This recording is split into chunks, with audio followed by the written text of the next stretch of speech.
It's Mbappe who steps up and 2026 FIFA বিশ্বকাপে শুরু থেকেই প্রতিটি ম্যাচে নিজেদের দাপট প্রমাণ করে আসছে ফরাসি বাহিনী। সেই বাহিনীর দুর্দান্ত পারফর্মার অধিনায়ক কিলিয়ান এমবাপ্পেও সম্প্রতি করেছেন বিশ্ব রেকর্ড, নিশ্চিত করেছেন সেমিফাইনালে টিকেটও।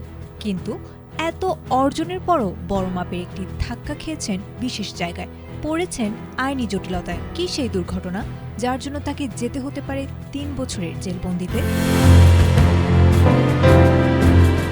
বিশ্বকাপের শেষ 16 ম্যাচে ফ্রান্সের কাছে হেরে প্যারাগুয়ের বিদায়ের পর বিতর্কের কেন্দ্রে ফরাসি তারকা কিলিয়ান এমবাপ্পে এবং প্যারাগুয়ের সিনেটর সেলেস্তে আমারিলা। এমবাপ্পের বংশ পরিচয় নিয়ে সিনেটরের করা বর্ণবাদী মন্তব্যের জবাবে ফরাসি তারকা তাকে পদের অযোগ্য এক জঘন্য নারী বলে আখ্যা দিয়েছেন। আর তাতে ক্ষিপ্ত হয়ে এবার এমবাপ্পের বিরুদ্ধে উল্টো মানহানির মামলার প্রস্তুতি নিয়েছেন এই সিনেটর। আমারিলার আইনজীবীর দাবি, অভিযোগ প্রমাণিত হলে প্যারাগুয়ের আইনে এমবাপ্পের সর্বোচ্চ 3 বছরের জেল হতে পারে, এমনকি কার্যকর হতে পারে বন্দি প্রত্যর্পণ চুক্তিও। তবে নিজের করা আপত্তিকর মন্তব্যের জেরে ফ্রান্সেও বর্ণবাদের তদন্তের মুখে আছেন এই নারী সিনেটর।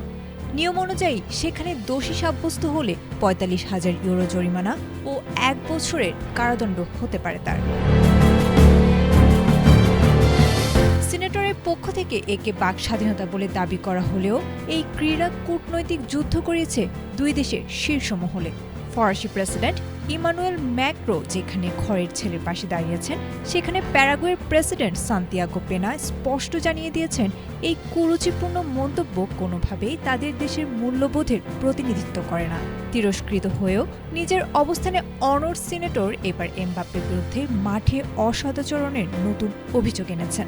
সব মিলিয়ে ফুটবল মাঠের সবুজ গালিচা ছাড়িয়ে এমবাপ্পে আমারিলার এই দ্বৈরথ এখন হয়তো আন্তর্জাতিক আদালতের কাঠগড়ায় দাঁড়ানোর অপেক্ষা। আয়েশা আক্তার, এটিএন বাংলা।